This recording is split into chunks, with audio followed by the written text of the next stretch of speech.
Ezra woke to a stranger's face, a man with green eyes that held a storm of grief and hope, claiming to be his husband. His mind was a blank slate, wiped clean by a car accident that stole 5 years of his life. The hospital room's sterile hum couldn't drown out the man's desperate plea. "Ezra, it's me, Julian. Please, try to remember." Ezra's heart pounded, not from love, but from the surreal weight of a life he couldn't recall. Julian, with his sharp cheekbones and trembling hands, looked at him like he was the only anchor in a sea of chaos. But Ezra's memory was a void, and the wedding ring on his finger felt like a lie. He was 28, or so he thought, stuck in a body that felt foreign, in a city, New York, that sparkled with unfamiliarity. The doctor had called it retrograde amnesia, a cruel thief that left him grasping at shadows. Julian's voice, soft and broken, filled the gaps. "We met at a jazz club in Brooklyn. You spilled wine on my shirt, laughed, and said it was fate." Ezra wanted to believe him, but the fog in his mind wouldn't lift. Discharged from the hospital, he followed Julian to their loft in Dumbo, a sleek space with exposed brick and framed photos of a life he didn't know. There they were, laughing on a beach, kissing under Christmas lights, building a life. Julian's patience was relentless, cooking Ezra's favorite meals, apparently chicken cacciatore, playing Miles Davis records, retelling stories of their first date, their wedding. But Ezra felt like an imposter, wearing someone else's love like an ill-fitting coat. Days bled into weeks, and Ezra's frustration grew. He'd catch Julian staring, eyes wet with unspoken pain, and guilt gnawed at him. Who was he to this man?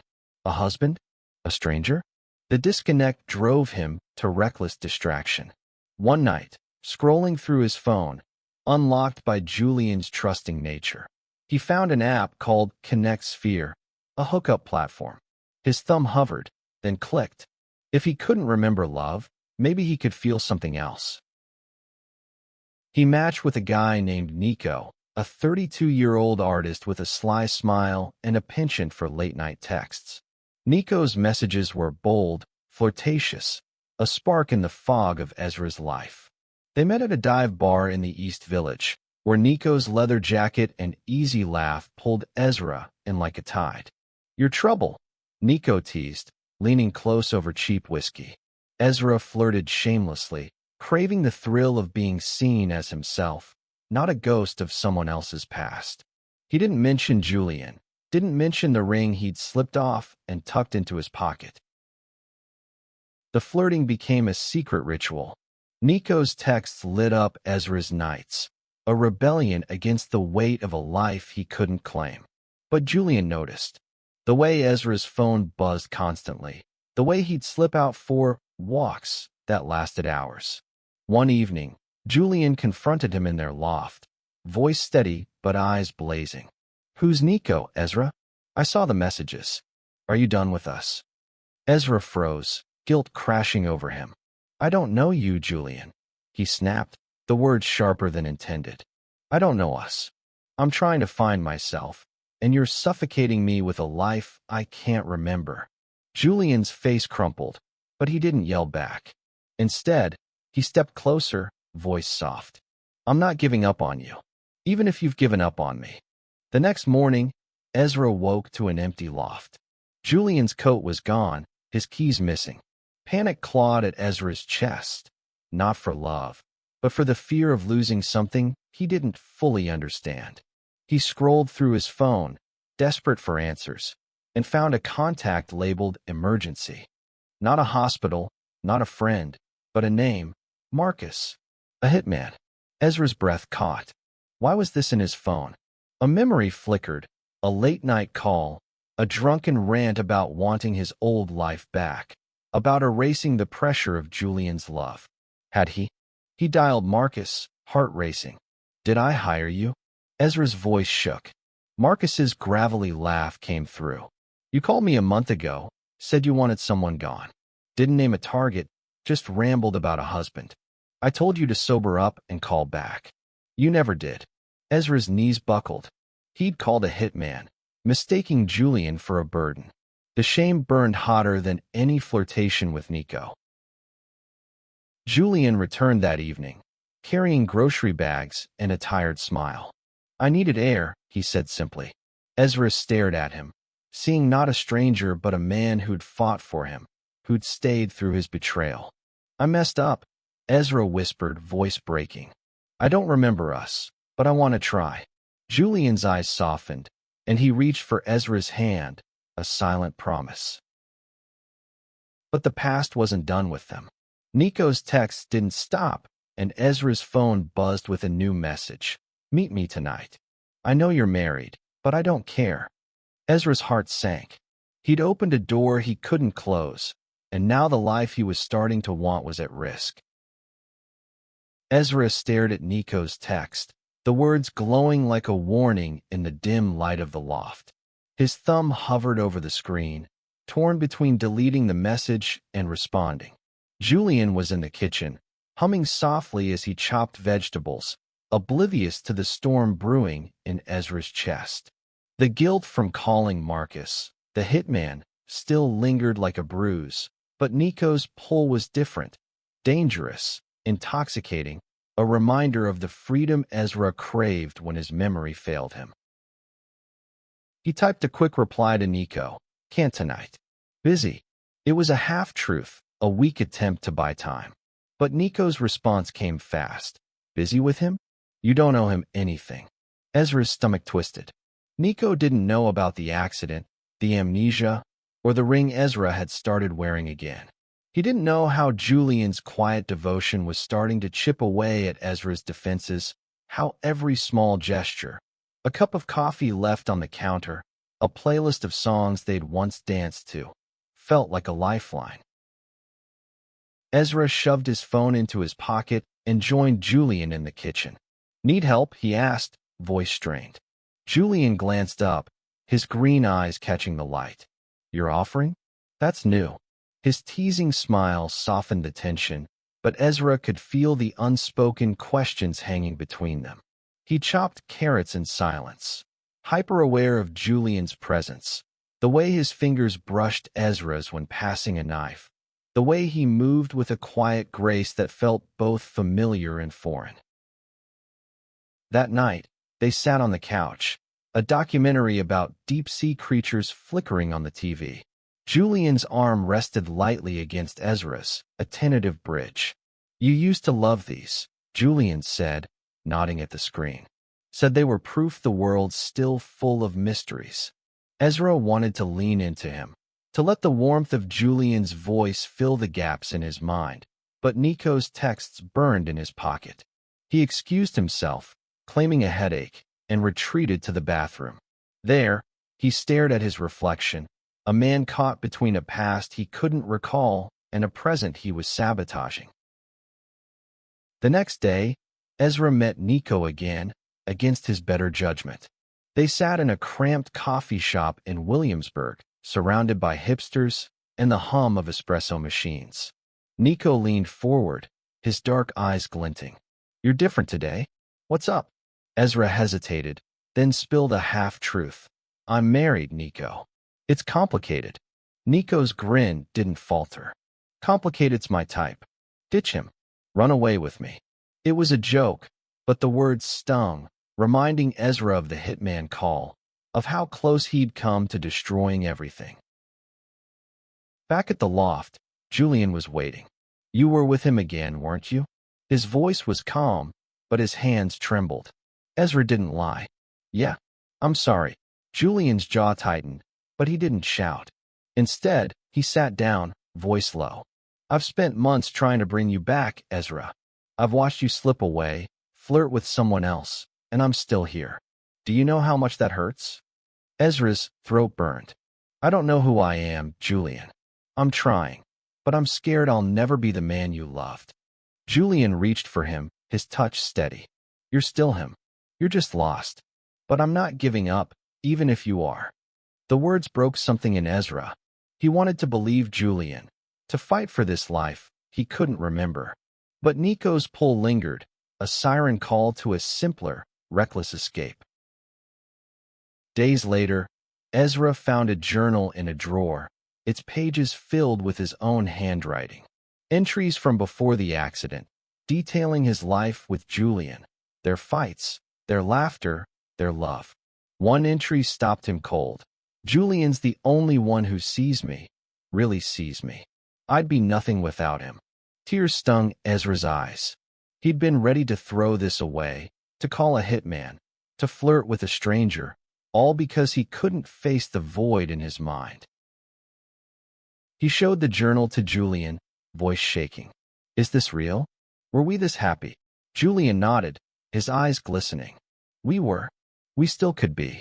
For the first time, Ezra felt a spark of hope, a desire to rebuild what he'd lost. But then his phone buzzed. Nico again. Meet me at the pier. Last chance. Ezra's heart raced. He had to end this, but Nico wasn't the type to let go easily.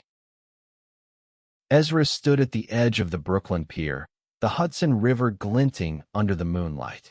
Nico leaned against a railing, his silhouette sharp against the city skyline.